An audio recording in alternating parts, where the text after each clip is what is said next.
Саламатсыздарбы? Бүгүн мен Оштомун.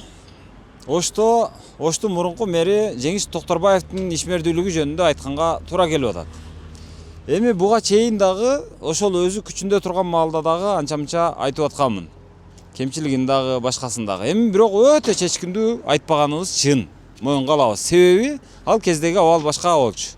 Анын артында генерал Досу турчу. Анан жанагы сөз айткандын бардыгы камалып аткан маал эле. Ошодон улам корккон жайыбыз бар. Себеби нормальныйдай болуп эле, ура деп эле жана чолпонбай болуп түрмөгө кирип кеткенге эч ким кызыктар эмес. Мисалы мен дагы кызыктар эмесмин. Москвадагы боордошторго орустардын оозун ачырган, ооруну кууп качырган Айтылуу Алибековдун клиникасын сунуштайбыз. Тишиңиз ооруса да, ичиңиз ооруса да онтоло оонап жатпай, Ваш доктор Алибеков клиникасына баш багыңыз. Сапатына баасы бап келген Ваш доктор Алибеков клиникасы Москвадагы Измайловский метронун 3-Парковая 12 дарегинде жайгашкан. Клиника укол саю, сүннөткө отургузуу, тиш дарылоо кызматтарынан сырткары кош бойлуу аялдарды каттап, төрөткө чейин байкоого алат. Дарт аныктоого зарыл анализдердин баарын аткарат. Алибековдун клиникасында үй бүлөлүк дарыгерден баштап терапевт, стоматолог, хирург, гинеколог, невропатолог, травматолог, уролог, кардиологко чейинки дарыгерлердин мыктылары топтолгон. Клиника заманбап лаборатория жана эксперттик класстагы УЗИ менен жабдылган. Бул клиника Яндекстеги рейтинг боюнча орусиялык клиникалардын алдыңкыларына кирет. Саламаттыгыңызга сак болуңуз. Анан ошол сөздү көтөрүп, бул жерде туура эмес болуп аткан турбайбы? Мына жакта ушунча акча ушундай болуп кетип аткан турбайбы деп эле ошол генерал Досу же ошол малдагы жанагы укук коргоо органдары, соттор, прокуратура жакшы иштеп, буга чара көрөлү деп ошо Жеңишбек Токторбаевга чара көрүп кое турган абал эмес болчу. Тескерисинче ошол маалда ким ошол сөздү айта турган болсо, ким ошол Токторбаевди сындай турган болсо, же генералды сындай турган болсо, тескерисинче өзү камала турган доор болгон. Ошондой болуп аткан. Аны бардыгы сезип атканбыз. Анан азыр эрдемсинип эле бирдеме десең эле, ошо маалда айтпай элең деп эле беттен алгандар көбөйдү. Ошо маалда айтып көр ошону. Кайсыл жанкечти ошол сөздү айтат? Эч ким айта албайт. Бирок ошого карабай, ошол жанкечти ыдырыс, эми азыраак жанкечти деп коелу. Ошо маалда айттым. Мына жакта ГИКтин үйүн салып атат, Токторбаев салып атат. Элдин бардыгы жөнөкөй киши, жөнөкөй адам курулуш кылып атса, ошонун эшигинин алдынан бир машина дөңгөлөгү жуулбай калган болсо, ызылдатып келип штрафты салып атат. Өздөрү машинасын жуубайт. Аны айттым. Жанагы курулушту QR коду жок. То есть курулуш министрлигинен уруксат алынбаган курулуштар боло турган болсо, келип штрафты салып, печаттап, ушинтип кетип атышат. Бейбечараныкын. Мына жерде ГИКтики деп ошол Жеңиш Токторбаев үйдү салып атат. Салып атса, бир документи жок. Жер боюнча документ жок, долбоору жок, анын уруксат кагазы жок, экспертизадан өткөн эмес, QR алынган эмес. Госстройго барсаң, мындай курулуш бар экенин биз билбейбиз деп отурат. Ошондо дагы курулуштар кетип атты. Ошону айттым. Эч ким унчуккан жок. Токторбаев өзү дагы жооп берген жок. Расмий органдар дагы жооп берген жок. Ошо курулуш министрлиги баш болуп эч кимиси жооп берген жок. Унчукпай кутулушту ошондо. Адатта же ыдырыс сен акмаксың деп каралап чыгышат эле ушундай бир нерсени айтсаң. Же болбосо актанып чыгышат эле. Булар актанган дагы жок. Тескерисинче мени каралап беттен алган дагы жок. Же баягы органдарды дагы жөнөткөн жок. Себеби чындык кашкайып ачык болчу. Алгач ишкердиген шапалактай темирден антенна жасап баштаган Убай Маткасымов азыр чоң завод түптөдү. Маткасым заводу учурда товарлардын 100дөн ашык түрүн өндүрөт. Заводдогу жабдыктардын эле баасы 300 миллион сомду чапчыйт. Анда азыр 100дөн ашык адам эмгектенет. Мына ушул заводдун негиздөөчүсү Убай Маткасымов жаштарды инженердик кесиптерди тандоого кондойт. Ал инженердик кесип түбөлүктүү деп эсептейт. Маткасым заводунун WhatsApp номуру 0504 20 00 67. Адатта Ошто Бишкекте угушма караганда курулуш нормасы боюнча жанагы жылуулук боюнча маселе бар. Ар бир кандай гана жылуулук болбосун Бишкектеги курулуштардын сыртынан жанагы жылуулоочу каражаттар колдонулуш керек деп. Мисалы базальтты 10 сантиметрде берилет дейт. Ошто 5 сантиметр дейт. Чынбы жалганбы билбейм, мен курулушчу эмесмин. Бирок бар да, ошол 5 сантиметр болсо дагы бар. 5 сантиметрлик базальт коюлуш керек. А бул койбой эле уруп атат. Аны мен көрүп атам. Бул коюлуш керек го деп барсам эч ким жооп бербейт. Жок, ушинтип эле кыла беребиз биз деп. А болгону бир кирпич. Бир кирпичтин сыртынан ошол 5 сантиметрлик жок дегенде бир базальтты коюп, анан кийин сыртын коздосо болобу? Жок, бул ошо ойдон коздоп кетип аткан. Ошону айтканмын. Эч ким унчуккан эмес. Азыр ошонун баардыгын жокко чыгарып, убагында айтпай белең, убагында каякта элең деген сөздөр менен актанып отурушат азыр. Токторбаевдин тарапташтары, Токторбаев баш болуп. Анан эми мындай. Бүгүн мага кайра чалышыптыр. Кече 2-3 күндөн бери чалышат. Сен айтып атасың, туура эле айтып атасың. Ошону биз ырастап берели, биз ишкерлербиз, көп ишти кылганбыз, бирок акчабызды алган эмеспиз дейт. А кече ошол сөздү мен айтып аттым. Токторбаевдин бир 10 миллиард, 12 миллиардтай бир карызы бар деп угам. Ушундай имиштер бар ошто десем, сен имиш деп катын ушакта айта бересиң, андай, мындай деп анан дагы жазып атышты. Бирок ошол имишти азырмалар урастап берели дешип, бир канча ишкерлер айтып атышат. Эми мындай, менин оюмча ошто 10 миллиарддык иш болгон жок. 10 миллиард, 12 миллиард деген акча өтө чоң акча. 10-12 миллиард менен эми Дубай кылып берсе болот дебеймин. Бирок эми Оштун өзүнө жараша Бейиштин филиалын Ошто ачып койсо болмок деп ойлойм. Бейиштин филиалы. Андай болгон жок. Болгону эми анча-мынча азын-олак иштер болду. Эми биз баягы таптакыр иш көрбөгөн, таптакыр бир жакшы ишти көрбөгөн эл ошол иштерге ушунчалык курсам боло, ой да, ушинтип да иш кылса болот турбайбы деп жыргап атабыз. Бирок эгерде чындап эле 12 миллиардтай иш, ошончо каражаттык иш боло турган болсо, 12 миллиардка мына азыр ошол Токторбаевдин малында жасалган бир жылдагы иштерден 2 эсе көп ишти жасап койсо болот эле деп эсептейм. Себеби 12 миллиард айтканга оңой. Эгерде чындап эсептей келсең, аны корото келсең, бул өтө чоң акча. Ошо маалда дагы бир нерсени айтайын. Мына жакта жолдорду асфальттап баштады. Ага чейин мен айтып жүргөнмүн. Буга чейинки адистер дагы айтып жүрүшкөн. Оштун жолдорунун астында, жердин астындагы көмүлгөн коммуникациялар бар. Ошол коммуникациялардын баардыгы 50-60 жылдары казылып коюлган. Андан бери мына 60 бул жагы дагы 60 жылдан ашып калды. 60-70 жыл болуп калды. Эми ошол 70 жылдан бери турган турбалардын баардыгы чириген, болбой калган, нагрузканы көтөрө албай турган болуп калган. Басымга чыдабайт. Аларды батыраак алмаштырыш керек. Биринчиден өзү эскирсе, экинчиден анын күчү дагы жетпей калды, анын баягы көлөмү дагы жетпей калды.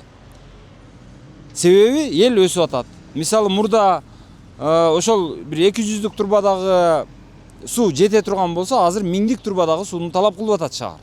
Жетпейт. Көлөмдү дагы көбөйтүш керек, анан жаңылаш дагы керек. Ал болгон жок. Ошону мен айтып аттым, баштап турбаларды жаңылап алалы, анан кийин асфальт кылбайлыбы деп. Десем эч ким унчуккан жок. Бул шатыратып келди, баягы ушинтип эле көз ачып жумганча жанагы асфальт алып келип басып атты. Анан мен айттым, Токторбаевдин иши азыр биз жолду асфальттап бүтөлү, бүткөндөн кийин анан казып турбаларды жаңылай бересиңер дегенде болуп атат деп айтканмын. Бир эмес бир нече жолу айтканмын. Аны уккан дагы киши болгон жок. Азыр эми кудум ошондой болот. Эми бир дагы ашып кетсе 1 жыл, 1,5 жылдан кийин турбалар жарылып баштайт. Мына жапжаңы жолдордун баардыгы кайрадан казылып баштайт, Кудай кааласа. Ал ошону менен. Эми экинчи дагы бир нерсени айтайын. Мына азыр мына ушул ак үй жасалды. Бул болгону 4 кабаттуу имарат. Ушул 4 кабаттуу имаратты азыр угушума караганда 720 миллионго жасап атыптыр деп угам. Бирок эми бул бар имарат болчу. Мунун эшик терезелерин алмаштырып, сыртын коздоп, ичин коздоп коюш керек болчу. Эми ошого 725 миллиондой акча коротулган деп угуп атам, бирок чындыгын билбейм, азыр дагы билебиз. Ошол эле учурда 19 же 18 миң квадрат метр 7 кабат, астында 2 кабат парковкасы менен, подвалы менен Жалал Абадта ак үй курулду. Ал 1 миллиард 900 миллион сомго курулду. Жаңы курулду. А бул болгон 4 кабат, мурда курулган имарат. Ремонттоп гана коюш керек болчу. Ошол сумманын дээрлик жарымдай кетип атат. Анан эми Токторбаев өзү мындай эмени жакшы көрөт экен. Мраморду.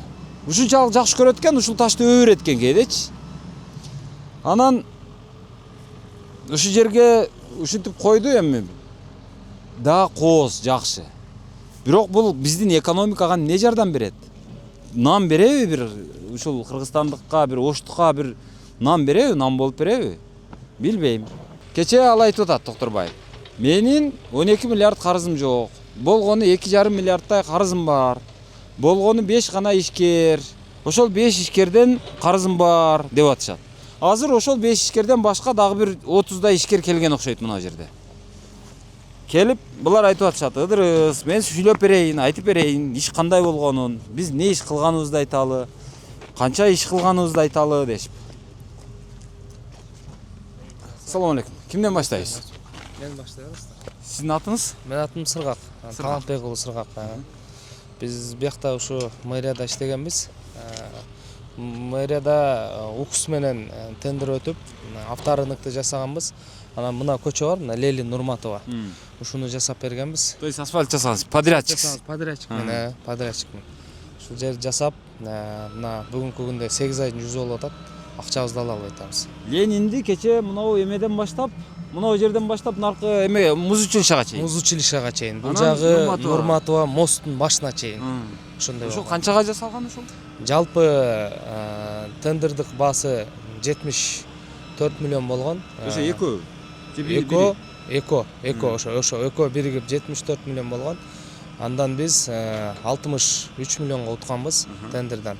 Ошентип алып анан баштап бүтүрүп бердик толук. Бүгүнкү күндө ошо тыйын жок да, каражат ала элекпиз. Тендер болгон, келишим болгон. Силер уткансыңар. Утканбыз. Ишти кылдыңар. Ишти кылдык. Өткөрүп бердиңерби? Бердик. Өткөрүп бердик. Буну июнь айында эле ачылыш кылган. Июнда эле турганбыз. Күнү түндөй бүтүрүп бердик. Июнь айында ачылыш болду. Токторбаев пулун бербей эле, лентаны кесип эле баягы интернетте жылдыз боло берген экен да. Ошондой андай көп да, бул жерде дагы бир 35 подрядчиктей бар андай. Ошо акчасын ала албай, ошо лента кесилгенден кийин дагы ошо акчасын ала албай жүргөндөр ошончо. Анан биз автор ошол эми баягы тендерде мындай болот го.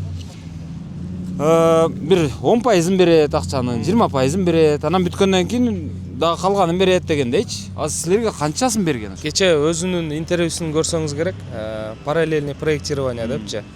Анан бул көчөлөр дагы, авторынык дагы, бул жерде турган подрядчиктердин дагы жалпы иши ошо параллельный проектирование деп эле ошонун негизинде болгон. Долбоорду жасоо багы физически успеть этишкен эмес долбоорчулар. Анан биз параллельный жасай беребиз, силер кыла бергиле ишиңерди деген. Биз параллельный жасап долбоор бүткүчө ишти бүткөн күндөр болгон да, мисалы. Долбоор жок болсо, долбоор жок туруп кантип сметаны эсептейт? Долбоор жок. Кантип тендерге берет? Себеби мисалы бир үйдү мисалы мен айтам да 3 метр кыламбы же баягы мисалы бир бөлмөнү мисалы үйдү 10 метрлик кыламбы же 12 метрге кыламбы? Мисалы 12 кыламбы же 10 кыламбы? Али долбоор жок. Мен да билбейм, сиз да билбейсиз. Бирок мен айтып атам, сен кыла бер деп анан канчага кылам десең, мен айтып атам, тендерге мен 86 миллион деп койдум. А сен 76 миллионга бүтүп аласың, туурабы? Жок, 63кө. 63. 74кө булар 75ке тендерге берет. 63кө утуп атам. Мен ошону айтып атам. Мисалы үй салып атканда, же ошол жол салып атканда, жолдун узуну мынча болот, туурасы мынча болот, калыңдыгы мынча болот, бир слой, 2 слой, лоток коюлат, коюлбайт. Ооба, түшүндүм. Турбалар жанагы столбалар коюлат дегендей. Эми ошол нерселерди көрүп, анын астында балким алмаштыра турган нерселер болот, же болбойт, баягы жеңилирээк болот, же болбосо баягы татаалдыктар болот. Ошого жараша анан баа бычылыш керек да. Ал кантип ошол 63 миллион каяктан келди? Бул жерде мындай да, мисалы заказчик угуду болсо, мисалы ушул жолду берердин алдын дефектин акты түзүп туруп эле, примерно ошо сиз айткандай жолдун ширinaсын, талшынасын 2 слой басылат, мына освещениялар коюлат, ирригация, тротуар жасалат деп бир дефектин акты берет да. Договор долбоорго чейин. Ошо дефектин актынын негизинде эле ишти баштайбыз. Анан снип деген норма бар да, мисалычы асфальттын мисалы 6 талшына бассаңыз канча сом болот, 7 бассаңыз канча сом болот деген ушундай норма бар да. Ошо нормага таянып эле жасаганбыз. Ошо мисалы рыночный стоимость бар асфальттын 1 тоннасы 5800 сом. Мына бордюрдуку 250 сом. Ал бар, бирок мынау кинотеатрдын жанын Ал жерди мындай бетондоп, анан ал жерде дагы жолду кеңейтип, кеңейтиш үчүн дагы бир нече бир беришкен булар. грунтту толтуруп, анан тротуарын өзүнчө бөлүп лоток коюп, анан ошону кылдыңар дейм. Бул жерде ошо жолду баштаганда мисалы мэриядан өкүлдөр келет, УГДдан өкүлдөр келет. Келип анан ошол жерден карап, кандай кылабыз жолду, канча кылабыз, талшынасын канча кылабыз, шырынасын канча кылабыз деп эле өлчөп туруп эле анан ошонун негизинде дефектный акты берип, ошонун негизинде башталган да. Баягы кара эсеп менен кылдык дейли. Макул. Болсун, бирок ошондон канча акча алдыңыз эми? Азыр мына Лейли Нурматова боюнча мага 32 миллион беришкен. Калган акчаны бере элек. Ошондо канча карыз? Азыр дагы 32 миллион дагы карыз да. Ошончо 32 миллион дагы карыз. Авторынок боюнча жалпы Авторыныкты да сиз кылгансыз. Авторыныкты мен кылгам да. Авторыныкты да нөлдөн баштап мен жасагам да. Авторынок боюнча жалпы долбоорлук баасы 475 миллион болгон. Биздин жасалган жумуш кагаз жүзүндө көрсөтүп берейин мына жерден. Авторынок боюнча ошо баягы сиз айтып атпайсызбы, кантип эле жасай бересиңер депчи.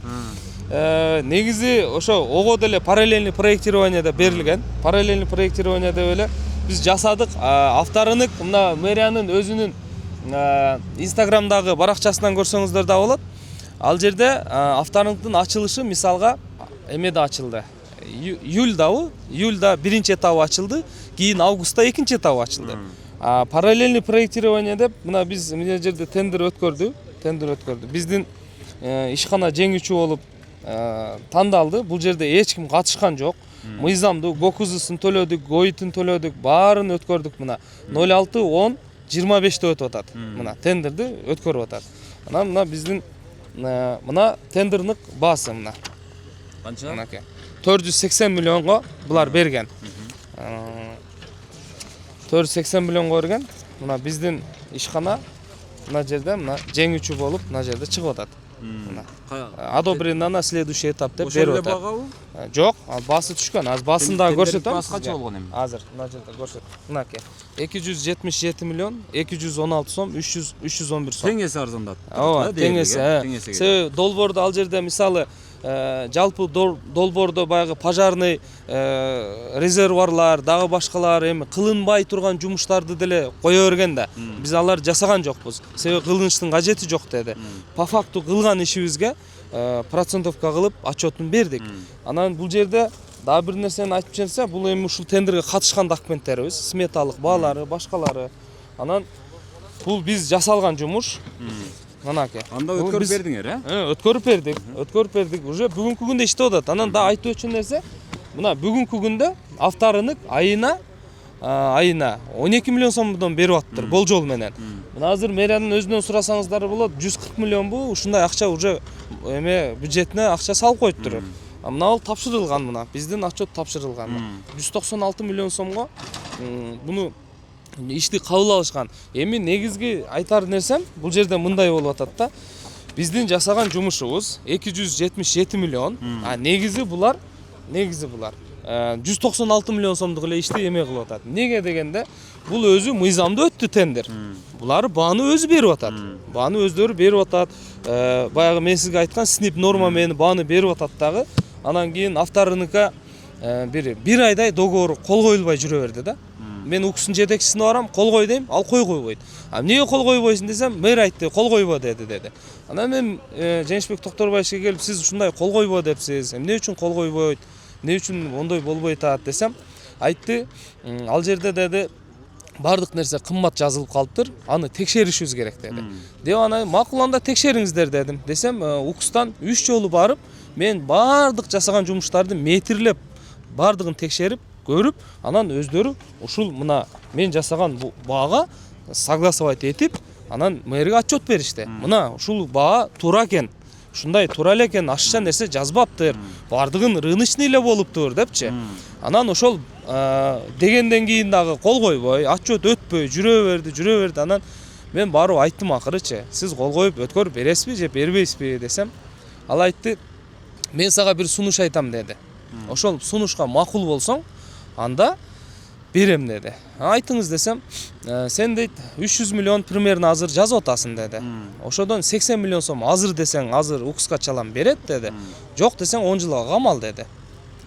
Мен айттым, Кандай чан? мен түшүнгөн жокмун мен дагы анычы. Анан мен айттым, неге мен жумушту аткарып мен жөн эле камалып кете берем десем, кой улум деди. Мен артман ээрчибе, мен артман сүйлөбө. Кудду мына сизге мен көтөрүп келгендей кылып ага дагы кагаздарды ушинтип көтөрүп баргам. Сен мага кагазың да кереги жок, алып келишти экен деп туруп кетип калды. Анан кече Азаттыкка эме кылганда дагы, Азаттыкка да бизди эме интервью алышты да Азаттыктан дагычы. Азаттыктан алганда дагы мындай жалпы элдин баягы түшүнүгү ушундай болуп атат да, силер мэр кеткенден кийин аны жамандап каралап атасыңар депчи. Эми негизги максат биз бирөөнү каралап жамандаш эмес, бирок биз по факту ошо башыбыздан өткөргөн нерсени айтып беришибиз керек да. Биз мына мен 15-чи ошол сизге айтып берген случайдан кийин камаласын дегенден кийин мен мына 15 декабрь 25-жылга президенттик администрацияга кат жазганмын. Мэр кетелек. Мэр кетелек деле жазганмын. Баары күчүндө, баары турганда эле кат жазганмын. Кат жазып, кайрылып, катымды окуп да берем кааласаңыз. Мына жерде жазганмын. Саламатсызбы дедим. Мен Осо Вегастор ЛТД жетекчисин, компаниянын жетекчиси. Оштогу унаа базарды Жеңишбек Токторбаевич мени чакырып, бука базарды куруп бер деп, биз өзүбүздүн акча каражатыбызга ишти баштадык. Алгач курулуштун жалпы курулушка кеткен акча 233 миллион 250 миң 776 сом болду. Андан кийин кошумча иштери 22 миллион сом болду.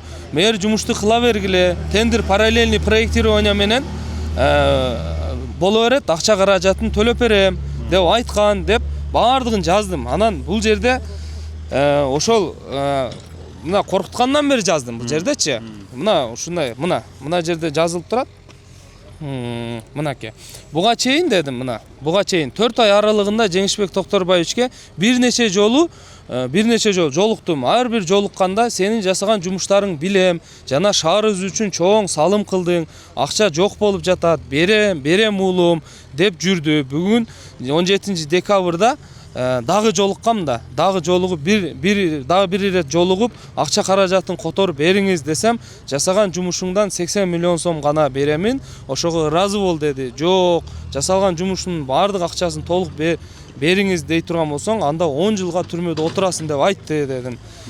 Анан эми биз мисалы ошол долбоорлорду жасап атканда, башка кылып атканда буга чейин шаарга дагы көп мындай иштерди жасаткан, мисалычы силерден салым болсун, башка болсун деп мына Горгайдын тосмосун мен тосуп бергенмин. Мына жерде Бардым деген кафе бар, анын ограждениясын мен кылып бердим. Мына жерде мына Изюмдун алдындагы тротуарды мен кылып бердим.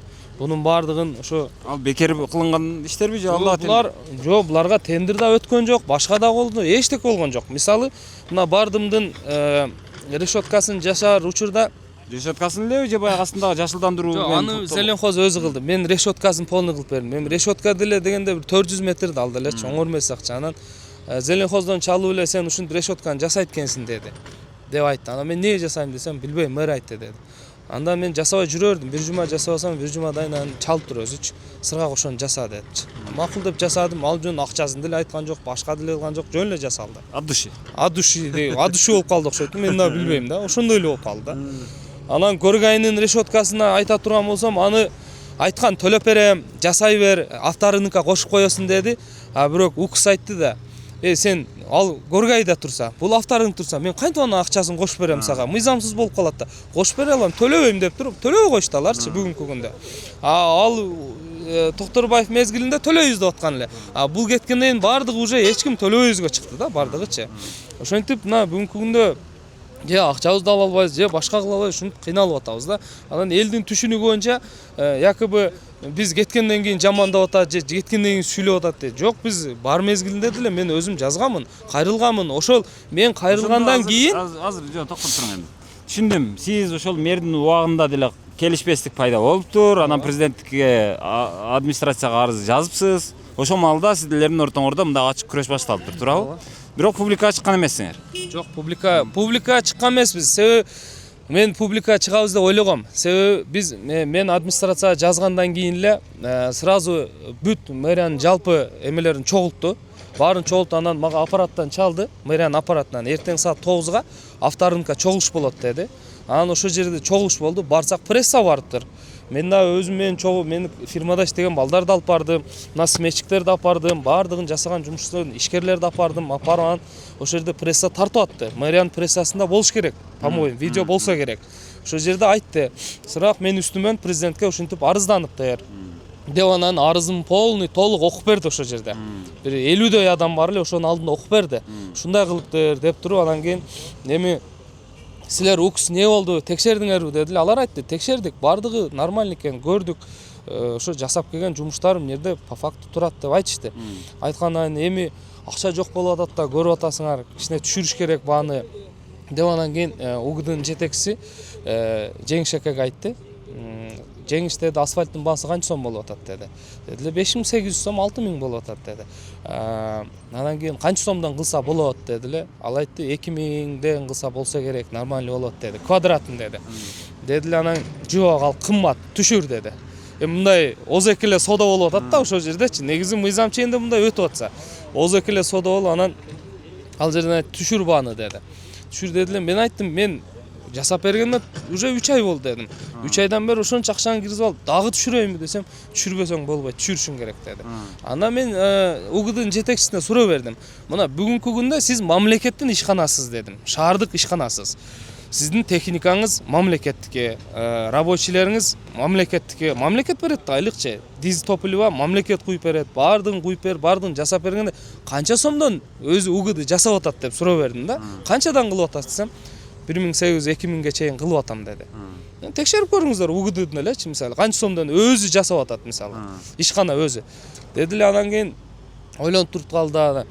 1000 сомдон кылып бербейсиң дейт да.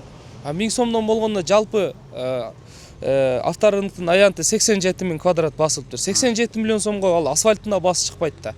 Анан ошол жерде акылдуулар калькуляторго чагып эсептеди. Бардыгычы эсептеп анан бир акылдуусу кубка эсептейт асфальтты. Асфальт кубка эсептелмейт да, бетон кубка эсептелинет. Эме болот, тиги квадрат метрге эсептелинет, мисалычы. Анан кубка эсептеп 132 миллион болот экен деди. Мен айттым, сен кубка эсептебе, сен квадратка же тоннага эсепте чыгат. Деп анан эсептеп анан түшүрүп атан 1300 сомдон кылып бер дейт да, соода кылып атат да. Анан 1300дөн жасабайм дедим менчи. Соймсам анда Жеңиш эке айтып калды, тиги УГДнын жетекчиси. Шеф эми 1500дөн деле жакшы эле багуу деп ошондой деди. Дедиле, анда 1400дөн кылды, анан ошол жерден эле 1400дөн деп туруп, ошол жерде УКСтын жетекчилерине, кызматкерлерине заданияны берип 1400дөн кылып отчетун алып, мага лично алып келесиңер деди. 1400дөн анан мен аларга айттым. Анан ошол жерде бир УКСтын жетекчиси да айтты. Эгерде силер ушундай кылсаңар, мыйзамсыз кылып атасыңар деди. Сааты келсе камаласыңар бардыңар деди. Кантип биз деди, бул тендерга деди, мен 1600 сомдон бергем. 1600 сомдон бир жагын бергемин, бир жагын 2200 сомдон бергем. Себеби ал баягы саздан баштап нөлгө көтөрүп чыкканмын да. Анан ушундай болот деп айтты эле, анан анын деле көңүлүн бурган жок, короче. Ошентип анан УКСка бардым дагы, анан мен айттым, азыр 1400дөн силер кантип отчет аласыңар? Биякта мыйзамдуулугу 1600-2200дөн болуп атса десем, бизде айла жок да, биз исполнительбиз, биз кылышыбыз керек да. Анан кылышты, отчетту алышты, апарып көрсөттү. Анан кийин кол койдуруп, башка кылдырып өткөрүп алды да. Макул, ошондо канча болду? Ошондо 277 миллион болду же? Ошондо жок, бул азыр мыйзамдуу боюнча 277 миллион. Азыр эми булар кабыл алып, отчетту өткөргөн мына. Баары технадзор барды кол койгондо 196 миллион болуп атат. 196 миллион. Ошодон канчасын берди эми? 2 миллион сом берди. Ошондо дагы сизге 188 миллион бересе карыз бар. Машина базар боюнча. Ооба. Мына жер боюнча канча, бир 32 миллион. 32 миллион. Жалпы алганда бир 200 миллиондой болуп калды. Ооба. Азыр бул жерде кошумча иштер да бар да. Мына жердечи. Мына. Азыр мына кошумча ишим эле 28 миллион, мисалычы. Бул жерде бүт мына. Жок, бул баягылардан тышкарыбы? Бул будан башка тышкары да кошумча иштер бар да мына. Буну жөн эле мындай ооз экиле жасатканда, мисалычы, мына воздушный газоснабжение дейт. бул 82 миң сомго эме Газпромго сен эме алып бер деген. Авторынка эме тартылган да, газ тартылган да. Сен материалын алып бере бер, төлөй бер, чөнтөңгөн кийин кошуп коесуң деген. Демонтаждары, эме разметкалары, баягы разметкалар бүт чыйдырган да авторынка. Капитальный ремонт, навестер, мисалы, ремонтторду 4 навеси бар эле өзүнүн эски. Ошолордун бардыгын капитальный ремонт кылдырган да. Кыскаларын узарттырып, бардыгын жасаган. Ограждение, моста, ушулардын бардыгын установка шлагбаун мисалычы, жана киргенде азыр акча каражатын мисалы ошол жерден машинанын санын кыскартып урдабаш үчүн мындай кылып койбодубу. Ошону дагы 6 миллион сомго мына 1 сом кошкон жокмун 6 миллион сом. Бишкектен специалисттер келди, 6 миллион сомго жасады. 6 миллион сомду аны төлөдүк. Ошо менен жасап кетти. Анан бул жерде дагы бир нерсе айтып өтчү нерсе. Ошондо бул кошумча иштер канча болуп атат азыр? 28 миллион болуп атат. 28.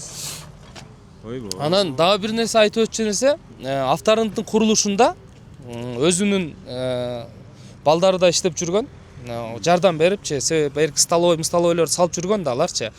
Ошол жерде биздин ар бир эмелер менен өзү содалашкан.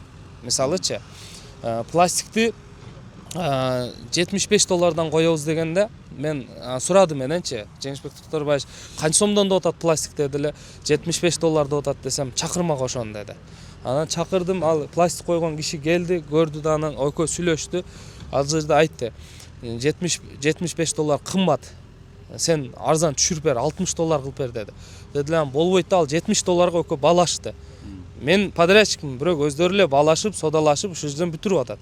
Анан өздөрү балашты, металлды деле, башканды эле баардыгын эле сүйлөшүп коюшту. Эм арзаныраак болсун деген максаттачы. Анан мына сметада отчетумда 1 сом кошулган эмес. Пластик $70 турат. Темир өзүнүн баасында турат. Бардыгы өзүнүн баасында. Баягы навес, павестердин бардыгын биз өзүнүн баасында жасап бердик. Биз болгону ошо асфальтты кылганбыз. Ошол жерге биз пайда коймойсоң кантип иштейбиз мисалы. Мага окшогон бул жерде мына ошончо бала. Мына ушул фирмалардын бардыгы Азыр болду, ошолорго да сөз берелим. Рахмат чоң сизге. Түшүндүм. Так, сиз салам алейкум. Салам алейкум. Эмне иш кылгансыз? Биз мына договорубуз жок. Мына Жойпас деген каналыбыз бар мына жерде. Стадиондон башталып Новая көчөгө чейин. Озекиле Канча метр? 2,5 километр. Озекиле ишти берип койгон бизге. Озекиле кылып бересиңби, кылып бересиң. Болду, ишти баштадым. Кетти иштен, ишим токтоду. То есть канча 6 миллион акча киргизип алгам. өзү Параллельный долбоор кетип аткан. Тендерим жок, договорум жок.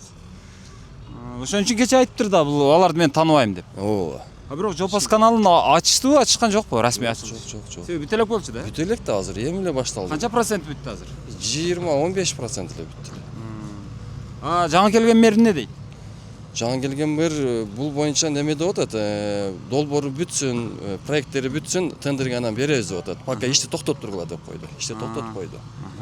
Ошо. Жалпы сиздин оюңузча ошол параллельный проект болуп аткан күндө дагы болжол менен ошо 2,5 миң Немеси чыккан. метр болуп аткан болсо? Проектси чыккан, сметасы чыккан. Буну экспертизага жөнөтүлөт экен Бишкекке. Экспертизада карап атышат. Планируемый сумма бир 90 миллион чыккан өзү. 90 миллион. Анын сиз 6 миллиондук ишти кылып койгонсуз. Болду, түшүндүм. Рахмат. Атыңыз ким эле? Данияр Фамилияңыз? Канкиев. Канкиев, Рахмат. Так, салам алейкум. Кандайсыз? Сиз эмне иш кылгансыз? Мен немелер базар баскам, Байтемирова, 2-3 жерде көчөлөр басканбыз. Ошо кайсы көчөлөрдү айтсаңыз? Аты жөнүңүз кандай эле? Замир менен атым. Замир, фамилияңыз? Жейналиев. Кайсы фирма? Садмит. Кандай? Садмит. Садмит. Кайсы көчөлөрдү? Асфальт баскансыз? Горки көчөсүн басканбыз. Байтемирова көчөсүн. Байтемирова.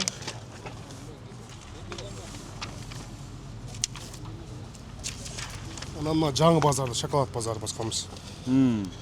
Ошондо жалпы суммалары? Азыр мурда берилген бизге. Ошол суммадан азыр 38 миллион, 39 миллиондой калды да. Төлөн элеги. Төлөн элеги. Договорлор бар жогу. Ал договор бар, кадимкидей бааланган, өткөрүп алышкан, лента кесилген. Бирок ошо 38 миллион бересеси бар мэриянын. 39 миллион бересеси бар. Болду. Рахмат. Так. Ким? Сиз? Assalomu alaykum. Siz qaysi firma? Biz Akbata firması. Aha. Ne iş qilasiz? Mына Көкүнбей садик деп бүтүрдүк элек. Көкүмбейдеги садик. Ооба. Канча Көкүнбей сом? садик. Канча орунду? 280 орунду садикти бүтүргөнбүз. Биздин акчабыз берилип келип 13 миллион эле калган да. Жо, негизи канчага бүтүргөнсүздөр? 81 миллионго договор болгон. 81 миллионго. Биздики договор менен, долбоор менен, законы барды болгон. Төлөнүп келип 13 миллион 983 миң акчабыз калган. 13 миллион 900. 14 миллион экен да? 14 миллионду өткөрүп бергенсиздер. Биз өткөрүп топшуруп садик иштеп атат ооба. Ошол эмес. Пайдаңыздар калып калыптыр да? Эми жасаш керек. Assalomu alaykum. Кандайсыз? Сиз кайсы фирма? Осы Sky City біз да жол салғанбыз. Аты жөнүңүз? Сабиров Зайырбек. Біз мына Моминова көчөлөрүн жасаганбыз. Общий жалпы 51 миллион. Анан мына Керметова мектебине кеткен баягы жолду салганбыз. Анын проектisi пока немеси өтө элек, договор түзүлөк. Договор жок эле кылып койгонсуздар. Смета, долбоор Бар алары бар. Пока эми боло элек да, түзүлөк. Биз параллельно проектирование менен жасалган. ошондо канча? Ал где-то 18 миллион. Экөө. Пока 18 эле миллионго болду. жок, ал жерде бирөө кичинекей Баягы Керметов мектептин жанынан өткөн кичинекей жолду айтасызбы? дондун аралап өткөн Ооба, жер. ооба. Ошол жер эле. Анын аркысын башка подрядчик кылды. Баягы чоң жолду. Аны башка подрядчик кылган. Жо, сиз өзүңүздүкүн айтсаңыз, мен Ооба. түшүнбөй атам. Ошондо баягы Керметовдун жаны мектептин жаны. 13 миллион. Берки анардын жолунан мектепке жомокко өткөн жол Ооба, бар мен го, ошол жол жасаганбыз. Ошол жол канча? 18 миллион тегереги болот. Анан канчасын берген? Пока ал берилек. Бир тыйын алып элексиздер. Түшүндүм. Бирок өткөрүп алышты. Лентасын кескен го жерде бар. Ачылыш болду, бирок кабыл ала элек, өткөрү элек. Жок, азыр эч нерсеси жок эле. Ал барып жанагы дрондордон тартып, мэр ошол жерде чыгып жанагы эмени лентаны кесип интернетке чыккан го. Мен ошо көчөнү көргөнмүн го. Эми жөн эле ачылыш болгон да. Жөн эле ачылыш деген менен эл ошо балдар расмий адамдын ар бир кадамы расмий да. Жок, ачылыш менен эми кабыл алган айырмасы бар. Ишти кабыл алган. Кабыл албай туруп ачылыш кылганын айтып атам да. Никесин баягы эмеси жок эле, ЗАГС жок эле үйлөнүп алган деген. Элге пайдаланууга ачып коет. Тойду кылып берген. Элге пайдаланууга ачып коет, бирок аны ишти кабыл алган ал башка процедура болот да. То есть тойду кылып койдук, ЗАГСтан алабыз дегендей. Эми ал башкача. Ошондой болуп калган да. Assalomu alaykum. Кандайсыз? Кайсы фирма? Кушту строй деген. Аты жөнүңүз? Тайырбекұлы Азамат. Биз Терешкола мектебин алдын областной больницанын роддомун алдын кылгабыз. 3 көчөнү кылабыз. Терешкола, Байтемирова, Краснофлотская кылгабыз. Жалпы 1 километр кылгабыз асфальт. Өзү проекти боюнча 72 миллион. Азыр жанагы коллегабыз айткандай биз да кыскартып баалашканда 59 миллионго чыгып койгон. 59 миллион менен договор болгон. Тыйындарыбызды алып шумалга чейин. Токтоң. Башынан Терешкова мектебинин Терешкова мектебинин айланасы мындай. Айланасын тостуңуздар? Жок, асфальт кылгабыз 1 километр. Областной роддомдун алдын. Аны асфальт кылдыңыздар? 3 көчө да. Байтемирова, Краснофлотский, Урский көчөсү. Алар бири-бирине мындай эме эмес го? Байланышы жок. Байланыш жок, мындай келип айланат. Ошо бир айлантканды. П болуп чыгат да формасында. Ошону 1 километрин биз кылгабыз. 1 километрин сиздер кылдыңыздар. Анан ал канчага бааланган? Өз проекти боюнча 72 миллионго чыккан. 1 километр жол 72 миллион. 15 метр да ширинасы. 15 метр болот. Ирригация, тротуар, лоток бар жол. 72 миллионго чыккан. Анан 59 миллионго баалагансыздарбы? 59 миллионго баалашты өзү. Проектисин өткөрүп договорун ошого кылышкан. Ошодон бир тыйын алып элексиз. Аванс алгабыз башында. Канча? 2 миллион аванс алгабыз. 2 миллион кантип алгансыздар? Сиздерде договор жок болсо? Договор бар. Договор барбы? Тендер өтүп договор болуп. Тендер барбы? Анда Кадимкидей шотуңуздарга караткан баксын? Кадимде шотубузга караткан. Шоттон шотко түшкөн. Ошондон бери акчабыз бар. Ошондо азыр калдыгы канча болуп атат? 60 миллион бар. 60 миллион. Себеп кийин дагы проектке кирбеген изменениялар болгондо доп работага подборный стеналарды куйдурган бетондордо. Ошо ойдон турат. Бир тыйын алып элексиздер. Так, салам алейкум. Кандайсыз? Жакшы. Кайсы фирма? Атаманстрой, осы Атаманстрой. Аты жөнүңүз? Мирбек Саттиев. Биз мына шаарда Хамит Абдуллаев көчөсүн баштаганбыз кечки күздө. Анан ошол 2 жолу авиа тапшырдык. Биринчисине акча берген, кийинкисине бере элек да. Ошондо жалпы Кеңсин- жумуштун суммасы Жалпы жумуштун 70% бүткөн өзү. Суммасы 34 миллион жалпы. жалпы. Ошонун 30%ын берген, калганы турат.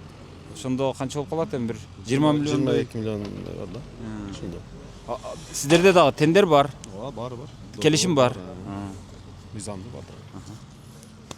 70% бүтсө дагы 30% бар. 30% жумуш калды. Бүткүн катмары калды асфальт. Ошону Да басып. бир слой. Бир слой калды. Ошол.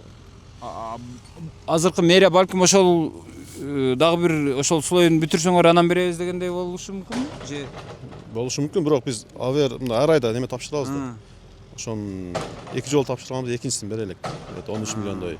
то есть азыр ар бир этап кылып баягы ишти тапшырып турушуңуздар керек и ошого жараша акчаңыздарды алып турушуңуздар керек. Түшүндүм. Азыр экинчи этапка акча бериле элек. Жок, бериле. Бирок ишти тапшырып койдуңуздар. Ошо ишти эми тапшырабыз. Могул суу кыш түшүп кетти, биз кеч баштадык да. Жана сунос кылып, жумушту аткарышта ошо суук болуп кетип, ошо экинчи слой эми калды да. Ошону бүтүрсөк 100% бүтөт. Түшүндүм. Так, мен ким калды дагы? Ассалому алейкум. Алейкум. Сиз кайсы Биз фирма? авторунукта жасадык эле. Кайсы фирма? Бизге Аюк деген фирма менен. Аты жөнү? Сыргакка неме кылып суп катары киребиз деп ушинтип алдык эле да.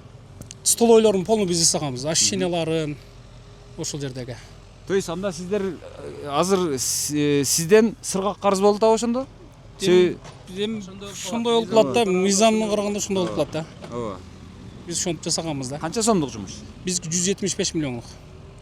Азыр Бул айтылган баягы айтылган суммадан отдельный. бул Бул отдельный. Биз мисалы администрациясын, асфальтын, ирригациялардын, каналдарды жасап берсек, мен баарды эми жумушка жетиш кыйын да. Буларды өзү алып келип, кухнясын силер жасайсыңар деп мен үстүмөн салып берген да булардычы.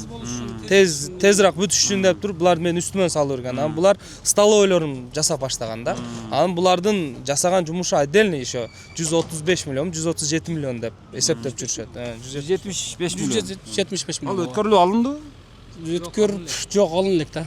Эми бүткөнбүз жумуштары полный. Колдонулуп атабы? Колдонуп атат, баары иштеп атат. Кадимгидей адамдар Адамдар кирип, кирип, чай ичип, тамактанып, арендага берилип, акчалар анын акчасы мэрияга түшүп түшүп атат. атат. Түшүп атат. Анан бизде дагы башка мына биринчи поликлиникалар бар, ошолорду дагы жасаган элек. Эми баштаганда иштер То токтоп есть калды да. жок, сиз мынтип айтсаңыз, азыр авторынктагы ашканалардын акчасынан канча сомдук бааланган? Жалпы 175 миллиондук иш. 175 миллион сомдук жумуш кылгансыздар. Жумуш кылганбыз. Анын канчасы берилди? Вообще ал элек биз акча. Бир тыйын акча албай эле. Өзүбүз акча расход кылып, өзүбүз неме кылганбыз элечи. Макул. Андан кийинки экинчи жумушуңуз? Экинчи жумуш биринчи поликлиника бар. Биринчи поликлиниканын несин кылдыңыз? Эми иш баштаганыбызда материалдарды алып, бусталарды салып неме алганыбызда иш токтоп калып, То есть эмне жумушуна? ремонт общий. Капитальный Капремонт. Капремонт кылып. Олорун жасадык. Жок, жасадыңыздарбы же? Эми жасап баштаганыбызда токтоп калды да. Бирок Ал акчалар киргизип канчага бааланган? Биз 5 миллион киргизип койдук, азыр 14 миллионго ошондойго киргизилген экен немеси. То есть 5 миллиондук материалды алып келип койдуңарбы? Ооба. Материалдар алып, усталарды иштетип, баштаганыбызда иш токтоп калды да. 14 миллион. Ошондо жалпы сизден канча карыз болуп атат мэрия? Биз где-то ошо 180 миллион ошондой неме болуп калат да. Ошол иштерибизге. Жалпысына. Эки жумушуңузга. Эки жумушубузга. Болду, түшүндүм. Жерде дагы бир маселе, ошо кече Жеңишбек Токторбаевич өзү интервью бербедиби Азаттыкка? Ошондо берип атканда 5 подрядчик келген жок. Ошо өзү атаган. Айтпадыбы? Эрнис, Айбек, Семетей, Мелис депчи. Эң крупныйлар ошолордо да азыр. Суммалар. Эң крупныйлар. Биз буга чейин да чогулуп жаңы мэрге киргенбиз, суранганбыз, акчабыз берип Эмес дегенде деле монголордук азыр 100 миллион, 30 миллион, 200 миллион. Ал жерде азыр Айбек экенки 300 миллион бар мисалга. Теги Семетей экеники где-то бир 700 миллионду айтып жүрөт кече Азаттыкка айтыптыр. Андан сырткары берки Эрнисканики 180 миллион бар. Көп тандай. Ушундай. Мына Абдыкадыров көчө боюнча да айтып коеюнчу, мосткочу. Абдыкадыров мосттон чыкканда сайдык-майдыктар бузулуп, жасалып аткан жол. Ошонун башында мен баштагам. башында параллельный проектирование деп аны дагы баштап полный сносторун кылып мусорларын алып чыгып под асфальт даяр кылып койгондо УГД өзүбүз жасайбыз деп алып койду. Ал жерде дагы бир 22 миллиондой акча жатат. Ал келишим бар беле? Келишим эчтеке жок. Жөн эле сөз менен эле сен башта сен бүтүр сен кыла бер деген. Сайдыктын заборун биз тосуп бергенбиз, сносун бүзүп, акты менен материалдарын өткөрүп бергенбиз. Ал жерде үйлөрдү снос кылып алып Эми кеткенбиз. ушунча болуп тур, ушу боюнча укук коргоо органдарына кайрылдыңызбы? Азыр мисалы УГДнын үстүнөн эмне үчүн сиз азыр прокуратурага арызданбай отурасыз? Эмне үчүн ошол мэрдин ошо коркуткандар боюнча прокуратурага жазбай отурасыз? Же жаздыңызбы? Жок, жазган жокмун. Эмнеге жазбайсыз? Эме администрацияга эле айткам. Жок, администрацияга айткан башка, бирок чындап ал эми ал саясий баа берет. А берки укук коргоо органдары кадимкидей юридикалык баа бериш керек дагы. Мен биринчи мындай барып жөн эле мындай сүйлөшүп чечип берет деген үмүт менен жүрөбүз да. Же берип каларбы, мынтип калабы депчи. Жок, ал азыр эми кетти. Ал эми чөнтөгүнөн бербейт да. Ал мэрия бериш керек да. Беребиш керек. Ал айтат. Мэрия да бербейбиз десе кайрылабыз да. Жок, мэрия береби, бербейби, бирок азыр мисалы мына ишиңиз, жанагы Абдыкадыров көчө боюнча. Сиз жумушту кылдыңыз. Анан ал жерге акчаны салдыңыз. Оорагерчилик кетти, нерв кетти дегендей. Анан ишти мындай бардыгын тазалап, баягы жумушту эмне десе болот? Эми асфальтын кылып эле анан ошол жерге баягы лента кескенге катышып кала турган жерине келгенде алар алып койсо. Алып койду. Анан ошонун негизи башталганына дагы, кайра башталып бүткөнгө чейин алып койгонуна дагы юридикалык баа бериш керекпи деп ойлойм да. Жок, бериш керек. Эгерде азыр Анда жазбайсызбы ошону? Жок, жазам азыр УГД мен айтам азыр. УГДга бар айттым ужечи. Ошонун акчасын бергиле десем, проектси бүтө элек дейт. Проектси бүтсө дейт, биз дейт сага акчаңды чыгарып беребиз дейт. Эгерде ошол проектти бүтүп, ошондо да акчамды чыгарып бербесе, анда мен жазам анда. Башка аргам жок жазгыбаганга. Так, кимдер калды? Сиз Сиз Сиз калдыңызбы? Жок, сиз Бердиңизби? Саламатсыз. Менин атым Нурлан, ТН профи ишкананын жетекчиси. Биз теплица салганбыз Юго-Востокто. Зеленхозго. Зеленхозго. Анан тендерден өткөнбүз 79 миллионго. 15 миллион акчабызды алдык, калганын алдык биз ишти 90%ке бүтүрүп койгонбуз азыр. Договор бар, тендер бар. Договор бар, тендер бар. Газтан регистрациядан өткөнбүз, ошол керектүү бар жок немелерди кылганбыз. Эми ошол калган суммабызды алып алсак деп. Ал качан берилиш керек өзү? Келиш керек болчу. Эми апрелде бизнес срогубуз апрелде ишти бүтүрүп беришибиз керек. Азыр эми 90% иш бүткөн, токтоп калдык акча Жок, жок. аны ачылышын жасап койду окшойт го. Баягы күнү президентти алып барып ошол жерде көргөздүбү? Иштин жүрүшү менен тааныштандачы. Иштин жүрүшү менен таанышты. Ошол ишти бүтүргөнгө кичине акча каражат жетпей турат, анан калган акчаларыбызды алып алышыбыз керек. Азыр бүгүнкү күндө 15 миллион алдык да. Канча карызыңыз бар? Мен Мэриядан эмес, жалпы подрядчик жалпы 50 миллиондон ары карызым бар да. Карызыңыз бар. Ушул жерде могу карызыңыздарды санап албайлыбы бир?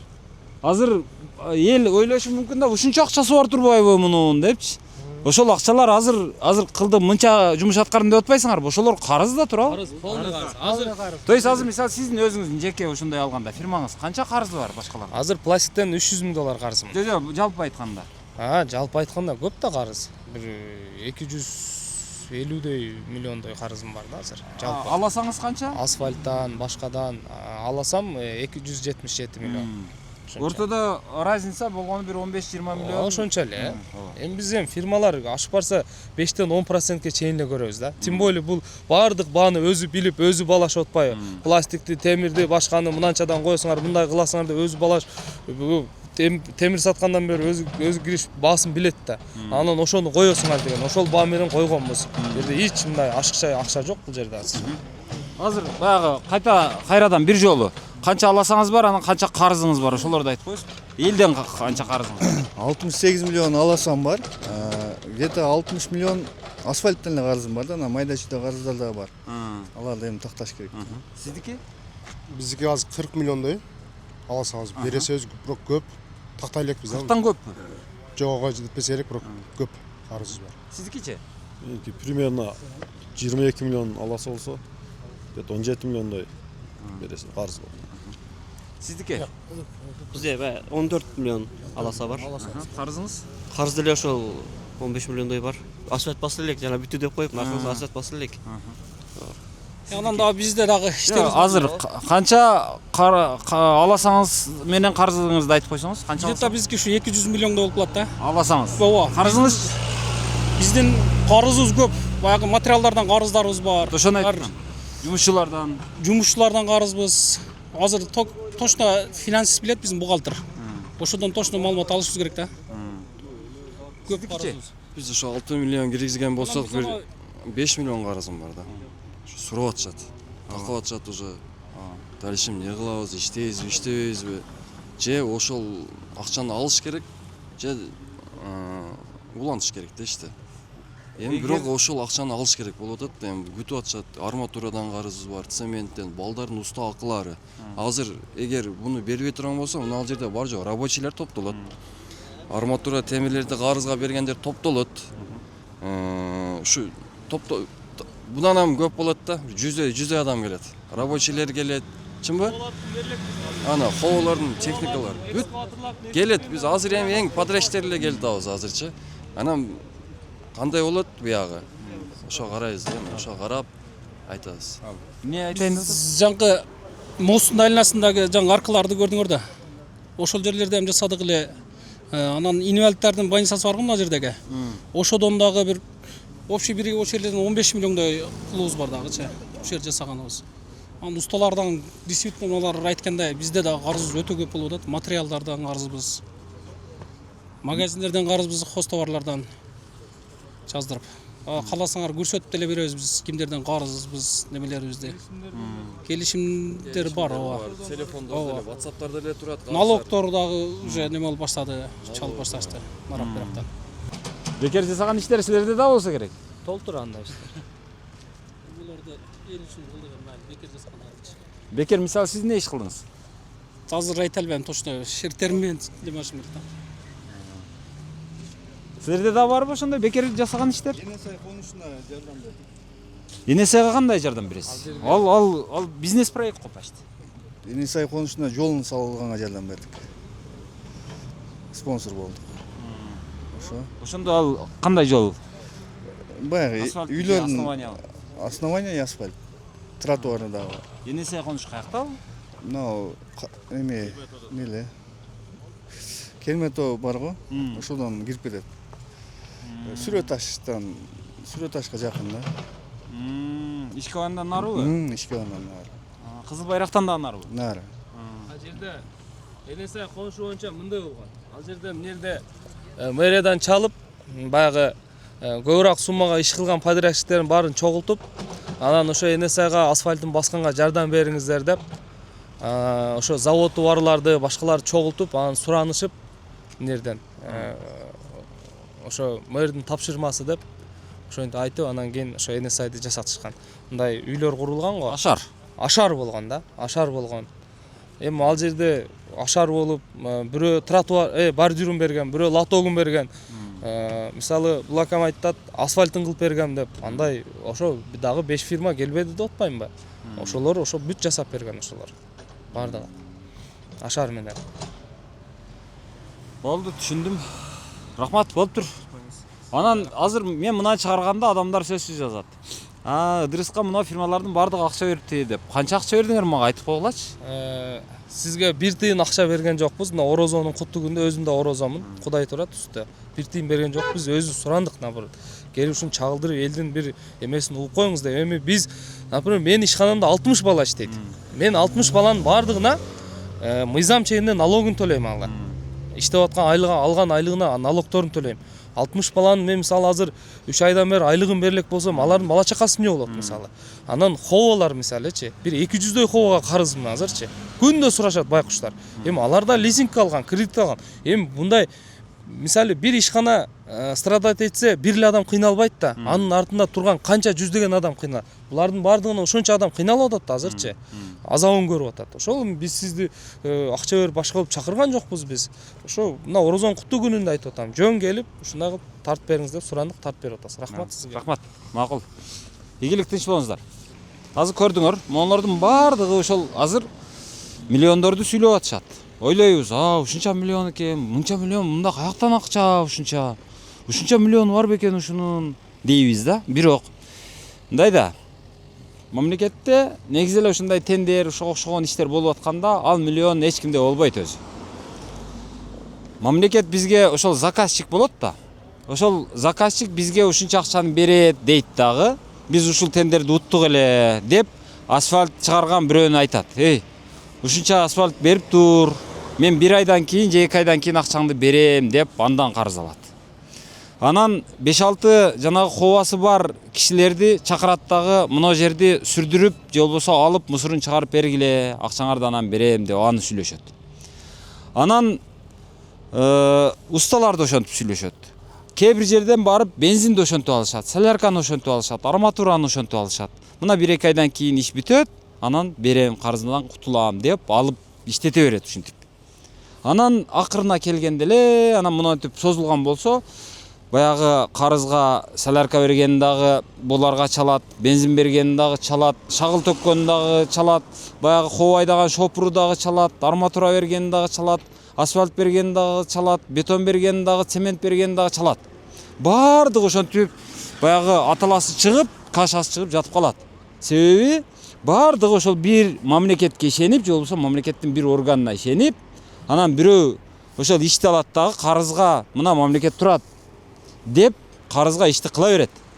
Кылгандан кийин эле анан карасаң иш жок болуп чыгат аягында. Иш бар, иш кылынган, акчасы төлөнгөн эмес. Эми ошону кээ бирлерибиз айтабыз да, кантип эле ушулар ушунча акчаны кылсын деп. Эми баягы элге бөлгөндө элдин арасында ушундай акча чыга берет. Акча чыкпайт, жумуш чыгат. Мисалы бирөө лизингке хоо алган болот, же кредитке хоо алган болот. Ошол хоасын айдап, ар кимге ар түрдүү кызматты көрсөтүп, ошол хоанын акчасын төлөйт. Андан сырткары кошумча үй бүлөсүн багат. Анан мынага окшоп бир фирмага ошентип ишенип, мунун ишин кылып берсе, буга мамлекет акчаны бербей койсо, демек ал баягы хоанын акчасын бере албайт. Хоа кредитин төлөй албайт.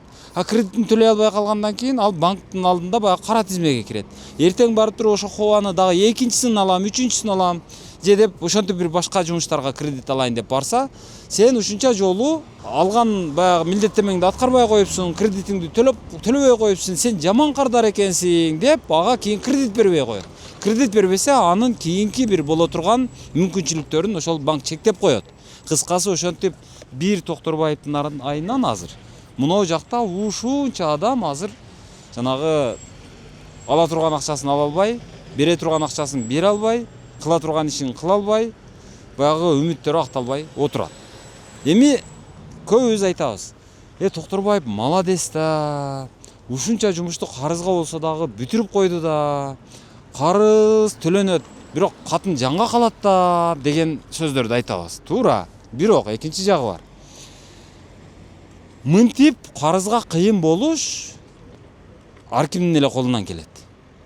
Эгерде артыңда Камчыбек Ташиевдей генерал досуң турса, ал досум, мен турам, сен прокурордон дагы коркпо, УКМКнын кызматкерлеринен дагы коркпо, сен счетный палатадан дагы коркпо, сен прокуратурадан эч кимден коркпо. Мына мен турамын, карызды ал, ишти кыл, бүтүр дей турган болсочу, антип карыз алгандан коркпосоң, мыйзамсыз иштерди кылгандан коркпосоң, бирөөлөрдү коркуткандан коркпосоң, бирөөлөрдү зордогондон дагы, зордуктагандан дагы коркпосоң, иш болот да анда. Азыр башкалар эмне үчүн мындай иш кыла алган эмес, башка мэрлер дейбиз. Бирок башка мэрлер анчалык жанкечти эмес да биринчиден. Экинчиден, башка мэрлер антип карыз алып, анан ошо карызга ишти кылып эле мынантип барып лентаны кесип жылдыз боло бергенден коркот, уялат. Себеби анын эртеңки жоопкерчилиги деген бар. Прокуратура деген бар. Ал улуттук коопсуздук кызматы деген бар, эсеп палатасы деген бар, сот деген бар кала берсе. Ошонун бардыгы ушул чиновниктердин бардыгын торып отурат. Ошон үчүн чиновниктер оңго басарда дагы, солго басарда дагы көбүнчө ойлонуп басышат. Азгырылып да кетишет. Бирок көбүнчө ошого окшогон бир ишти кылаарда өзү негизи бизде Кыргызстанда система ошондой болуп калган өзү бир жагы. Бир ишти кылгандан көрө кылбай койсоң жакшыраак болот. Себеби кылсаң камаласың, кылбасаң тынчыраак отурасың, тынчыраак кетесиң. Бул кылды туура, бирок кылган менен анын бардыгын ошол жарым кылмыш, жарым ачык жолдор менен кылып салганда. андай эркти башкаларга берсе башкалар дагы ушинтип кылмак.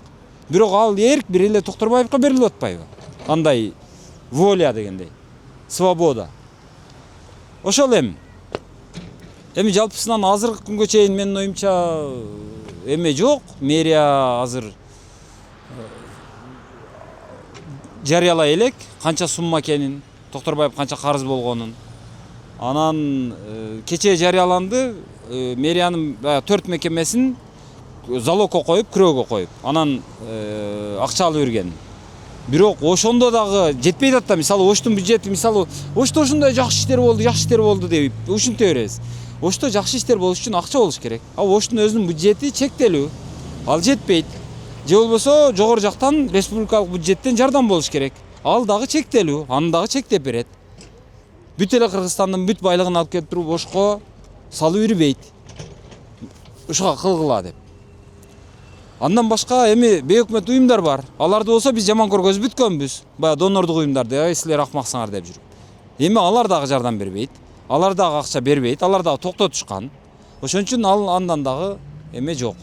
Экономикабыздын абалы биз мактанып атабыз. КТР күнүгө сайрап атат, Кыргызстан өнүгүп атат, дүркүрөп атат деп атабыз. Бирок экономикабыз өтө алсыз. Аны ачык айталы. Биз дүйнөдөгү кедейлик жагынан алганда, ошол экономикалык жагынан алганда эң арткы 50-лүктүн ичинде турабыз. Эң арткы, мисалы бир 200дөн ашык өлкө боло турган болсо, ошонун эң арттагы 50 жагында турабыз. Африка өлкөлөрү бар го, жанагы не деген бай, Нигерия, Сигерия, Сомали дегенден эле кичине мындайракта турабыз. Бирок ага карабай эле биз өзүнчө бизден неге андай болбойт, бизден неге мындай болбойт дейбиз. Экономикабыз ошондой алсыз, кедейбиз. Эч нерсебиз жок дээрлик. Жалаң мигранттын эсебинен жашайбыз. Кумтөрүбүз бар ишенген. Андан башка М-банкыбыз бар. Дагы эмне? Мисалы М-банк айына 1,5 миллиард. Ушу банктардын арасынан мен кече угушума караганда М-банк биринчи орунда турат экен.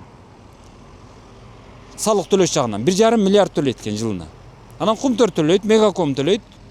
Дагы эмне? Ошого окшогон аз эле бир эсептелүү гана бир ошо миллиардтын үстүндө салык төлөгөн мекемелерибиз аз эле. Көпчүлүгү ошол мигранттар акча которот, ошонун эсебинен жашап атабыз. Ага карабай эле неге өнүкпөйбүз, неге мындай, неге мына курулбайт деп, акча болсо курулабы деген киши жок биздечи. Кыскасы ушундай туугандар, азыр эми мэрияга кирейин дагы мыналардын акчасын кантип, качан, каяктан төлөп бересиңер эми деп сурап көрөлү. Бирөө жарым жооп берсе. Ошол эми Жанар Акаев мэр болуп келген. Андан дагы ошол жакында бир жакшы кененирээк маек алсам деп турам. Кандай кылат эми? Бир жагынан жана популисттиктин эми мастер классын Токторбаев көргөзүп кетти. Кылчыны кылды. Эл аны сүйүп турат. Ушунча ишти кылып койду деп. Ал карызга кылдыбы, зордоп кылдырдыбы, башка кылдыбы айырмасы жок элге. Канча адам ошонун айынан баягы нерв болуп, канча адам бири-бири менен урушуп, душман болуп, карызын төлөбөйсүн деп бири-бирине доочу болуп отурган менен элдин иши жок. Элге баары бир. Эл жол тегиз болсо, болду, азамат дей берет. Эл бир жер кооз болсо, болду, азамат дей берет. Мына жакта ал кандай эмелер менен кимдер ошонун айынан азап тартып атат, аны эл түшүнгүсү келбейт, түшүнбөйт дагы. Азыр эми мэрияга кирип көрөлү. Так, достор, азыр мындай. Мына бул Ош шаарынын азыркы мэриясы. Жана мен айтып аткан имарат ушул 4 кабат. Анан жалпы мен жалпы аянты канчалык экенин мен жакшы билбейм. Бирок баягы Жалал Абадтын ак үйүнө караганда алда канча аз, кичинекей. Эми мэриянын азыркы абалы мындай. Жана айттым го, Токторбаев өзү мындай мраморду ушунчалык сүйөт экен, ушинтип мынантип мрамор койгон. Жаман эмес, жакшы. Анан мынантип мыналар азыр мода болуп атат. Бамбуковый панель деп мына ушуларды бүтүндөй ушул мода болуп атат. Ушудан койдуруптур. Анан бул жагына дагы ушул мраморду жакшы көрөт экен. Бул кээде Токторбаев өзү ушул мрамор менен өбүшөт окшойт, ушинтип келип кучактап. Кыскасы муну койдурган бул искусственный окшойт. Анан мына үстүн моундай кылыптыр, овальный кылып. Мунусу башка экен. Кыскасы бул ресторан жасагандай жасаптыр бирок. Анан Assalamu алейкум. Кандайсыз? Жакшысыздарбы? Жакшы, рахмат. Так. Азыр мэриядагы пол мынандай. Бул жерде мынатип жаңы эшиктер коюлуп тур. Бул Кытайдан алып келишкен окшойт эшиктерди. Анан мынатип каркастарды коюлганбы же бул эски эменин каркастары окшойт. Мурункунун каркастары экен бул. Саламатсызбы? Кандайсыздар? Ремонтуңуздар качан бүтөт экен? İçin dagы ремонт кылды? Көрүп чыксак болобу?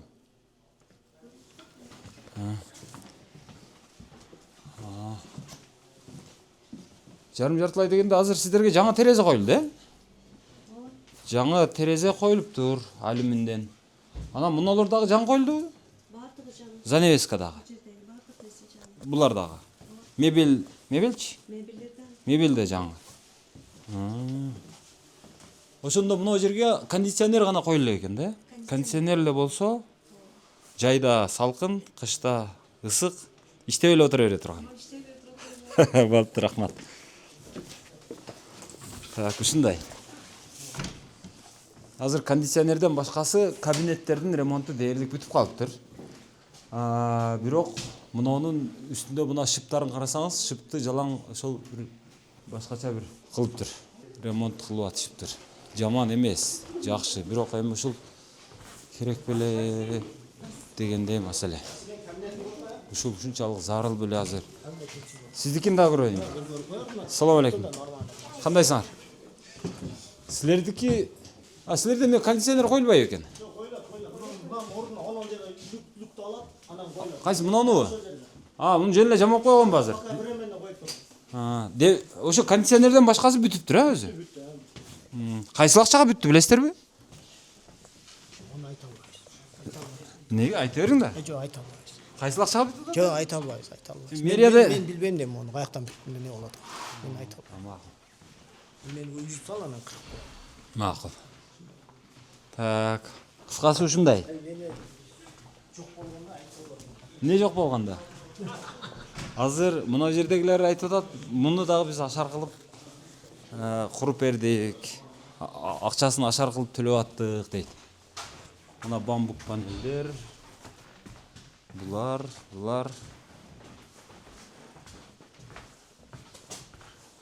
Мына мисалы жыйындар залы. Мунун шыбын да бир мына ушинтип жасап чыгыптыр. Жыйындар залы. Шыбын да бир башкача кылыптыр. Занавескаларды дагы, мына пардаларын да башкача алып келген, же мурда бар беле. Кыскасы булары бар экен. Терезелер жаңы коюлган.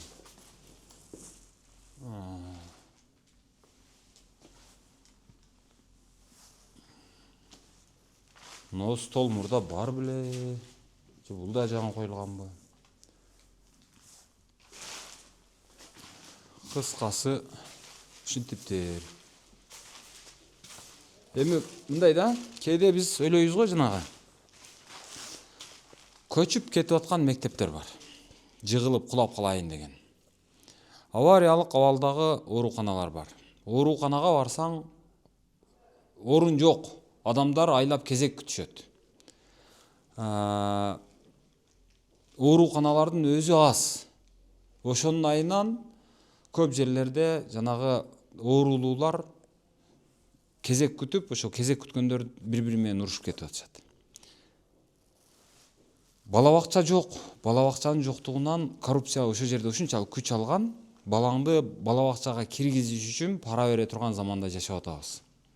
Ал тургай кээде ошол тыңыраак мектептерimiz, шаардын ичиндеги мектептерде бир партада 3-төн 4төн бала отуруп атат. Анан жаңы мектепти батыраак куралы, мектептерди, балабакчаларды көбүрөөк куралы, батыраак бүтүрөлү, арзаныраак кылалы, ооруканаларды салалы дегенге караганда Токторбаев ушуга окшогон мына жакшы кооз шып, кооз, мындай мрамор таштар, мындай кооз шып, ошол нерселер ушул Токторбаевка ушунчалык зарыл экен эле ушуларды кылдырып атат. Жок акчага, карызга. Азыр эми ушул жерде көпчүлүгү жөн айтып атышат, ачык айтпай атышат мындай экен. Угушума караганда, расмий эмес маалымат. Угушума караганда бул 725 миллион сомго ушул кылынып атыптыр. Анан ал 725 миллион жок экен. Анын тендери дагы жок дешет. Анын жанагы келишими дагы жок дешет. Анан жөн эле ушуну кылдырып атыптыр. Макул кылсын, бирок кылганга жараша акчаң болсо кылышың керекпи? Акча жок. Ашып аткан акчаң болсо анан кийин кылсаң болот да, мындай заңыратып. Мисалы биз адамдар кандайбыз? Эгерде акчабыз көп болсо, анда биз ошол үйүбүздү мурдагы бир этаждуу атабыздын үйүн оодарып салып, анан кийин жаңы 2 этаж үй салабыз. Бирок акча болсо, ашыкча акча болсо, жегенден ашып атса. Анан андай жок да. Азыр буларда дагы ошондой болуп атат. Акча жок, бирок ушинтип жаңылап муну салып атат. Ушул зарыл беле дейм да, мына жакта балдарың ачка отурат, а сен үй салам деп атасың дегендей болуп атат. Муну азыр мен жана ойду улап коеюн. Кыскасы, азыр бул жерде ошол 725 миллионго баалап, адашып кетиши мүмкүн ушул жерден. Баалап өткөрүп берип коюптур. Ушуну кыла бергиле деп. Бирок анын акчасын ким берет деген жерде мына кадимки эле ушул жерде бизнесмендерди айтып, коркутуп, барып мынауга ошол жардам берип кой. 10 миллион берип кой, 5 миллион берип кой, 20 миллион берип кой деп, анан алар ошол фирмалар баягы мэрден зулумдукту көрбөйүн, мэрдин бир баягы артында досу бар, ушу досуна дайындап мени каматып жүрбесин, мени ошо досуна дайындап текшертип бир мүлкүмдү тартып алып койбосун деп коркуп, баягы бечаралар 5 миллион, 10 миллион сомду алып келип, мына жерде усталарга берип кетип атышыптыр мынаны кылып аткан фирмага. Эмнени айтасыңар? Азыр ал кече чыгып алып дагы периштедей болуп сүйлөп атат. Эми ушундай да, адамдар айта берет да деп. Адамдар неге айтат ал? Баягы шамал болбосо дарактын башы кыймылдабайт дейт. Шамал болсо керек да. Азыр ким эле ушул суукта мынантип мэриянын алдында, ушу мэриянын астанасында сагалап тургусу келет. Олар турат ушул ишкерлер. Себеби булардын бардыгы ушул жерден көз каранды болуп калышты.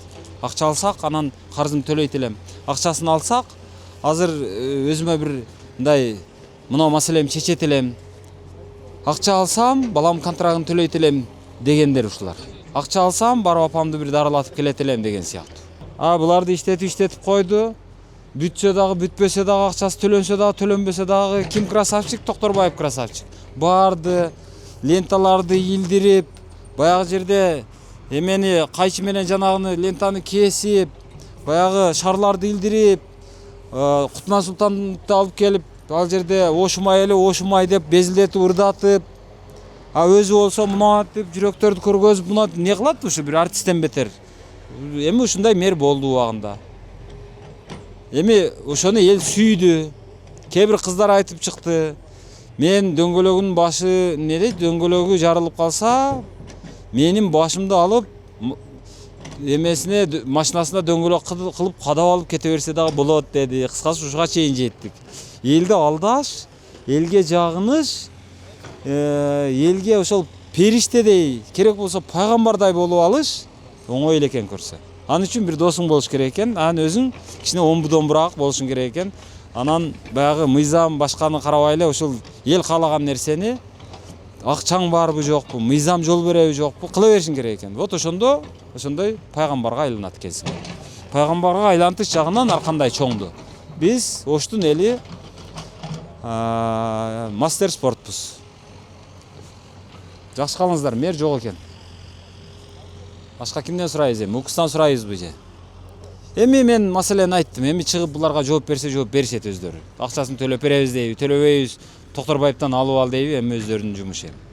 Макул.